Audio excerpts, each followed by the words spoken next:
So the last interview on this Video 8 tape from 1993 is Jason Alexander getting interviewed by Matt Lauer on the Today Show on April 8th, 1993. And he was hosting Saturday Night Live 2 nights later. And of course talks about Seinfeld at length. It's a pretty cool interview. They go downstairs, they leave the Today Show studio live, walk downstairs on remote video and mics that are breaking up. Shows you how much technology has advanced in 32 years. And they go down to the local diner, much like Seinfeld, and have a cup of coffee and chat. I don't think this will ever be shown again because of Matt Lauer and getting canceled. So this might be your only chance to see this rare interview with Jason Alexander.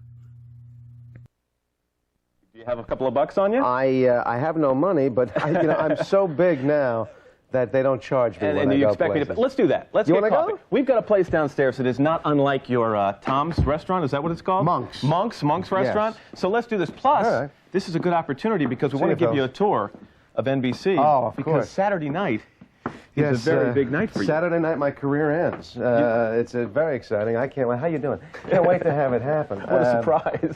Yeah, I had no idea. Isn't that amazing how that just worked out? You're going to host Saturday Night Live. Hosting Saturday Night Live with Peter Gabriel, and I'm sure it's going to be a laugh fest. So how does that come about? Do you call? Do you have an agent go, please, can I do Saturday Night Live? Or do they call you? Somebody unbeknownst to me called on my behalf and said, hey, don't you think Jason would be funny on Saturday Night Live? And after about everybody else canceled, they said, that's not well, they called about Jason Alexander. Let's try him out and see what happens. You nervous about it? No. Do I seem nervous? Come on in. What's the worst thing that could happen? Hi, how you doing? Hello.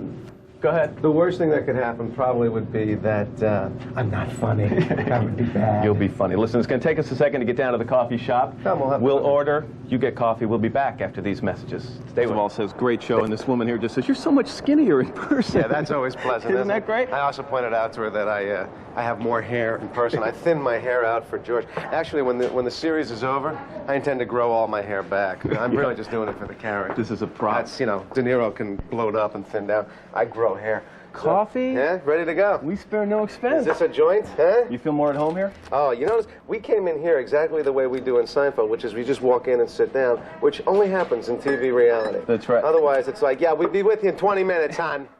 Hey, listen, on the cover of Entertainment Weekly, the Fab Four, but they call it America's Hottest Cult Hit. This is a popular show. Does it bother you to have it called a cult hit? It doesn't bother me as long as people are calling it something. When they call it canceled, then I start to get very upset. Bad. As long as they're calling it anything preceded hit is the functional word in the This is the show. The joke is that it's the show about nothing. Right. That has certainly become something. Do you find that the scripts are more difficult for a show like yours because it is kind of free form than a script, say, for another kind of sitcom that you've done? I'd say so. In all honesty, and I kid you not, our writers are brilliant. And they make it look so deceptively simple that time after time people say, you guys are making it up. Right? You're just out there and you're making it up. That is how good they are. We do not ad-lib, and we don't change. There's no ad-libbing in this? No, sir. No, sir. Because the only ad-libbing is how is Michael going to come through the door? That's the only ad-lib. You stand far back from the door when Kramer comes in. But they write it brilliantly. And it's a tribute to them. What about the pressure? I mean, you are seen as NBC's, and I hate to say this, only major primetime hit. Does it put more pressure on you? We're the flagship show. Yeah, right. More pressure week after week? On me personally? Yeah. No. No, I guess somebody must perceive it that way, but we have always just done our little show when everybody said it's not going to work and nobody was watching. We were amusing ourselves. And now all of a sudden a lot of people are watching and we're still amusing ourselves. Jerry had the best description of us. He says, we're the world's greatest garage band. We just play and we can't believe the neighbors are listening. What about a possible spin-off? Now when you have a show that's this hot, I mean, are we going to see the George Costanza show after this? Well, Jerry says if we ever did it, it would be called This Poor Man. This neurotic poor man. This poor man. Doubtful. First of all, I would never leave without these writers.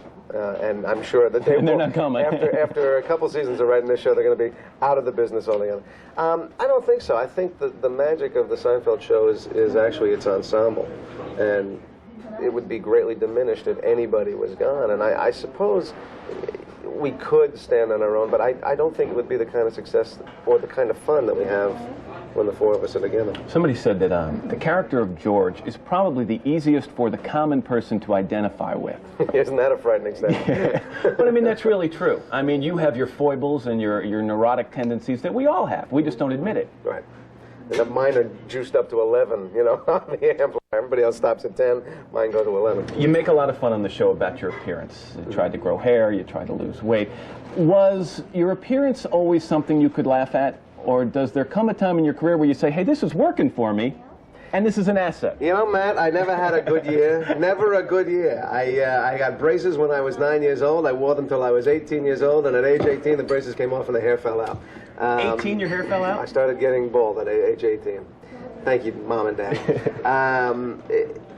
When I started losing my hair, I cried about it for 2 years. And then I noticed that I was working a lot more, and the years ended. And I remember actually one year I got a very fine toupee made, and I started wearing that all the time, and I stopped working altogether. So baldness has been a great asset. Baldness has been very good to you. Baldness is very good to me. And, you know, the rest of it, I would certainly like to be in my fit prime. But, you know, it's the kind of thing where you do what the character says. If someone turned around and said to me, Sean Connery's out, and you're going to be doing all his roles, I would trim right down. You know, that's... Saturday Night Live this week, Seinfeld on NBC Thursday nights. Jason Alexander, this is a thrill for me. I am a huge fan. Thank you very much. And isn't this a fabulous place? This is great. Glad to relax. You get the check. Let's go back upstairs to Katie. Thanks a lot. Gosh, do you think he'll ever come back? Given the choice of Coffee with Jason or News with Katie and Margaret, I think I'd take Coffee with Jason. Yeah. Station break. Thanks for watching Cleveland Live Music. It's awfully bright out here. I'd click on another one of my videos. Quit looking into the sun. Your mother told you not to do that. Please hit the subscribe button. And if you want to support the channel more, there's GoFundMe and Patreon information in the video descriptions. Ooh, ooh!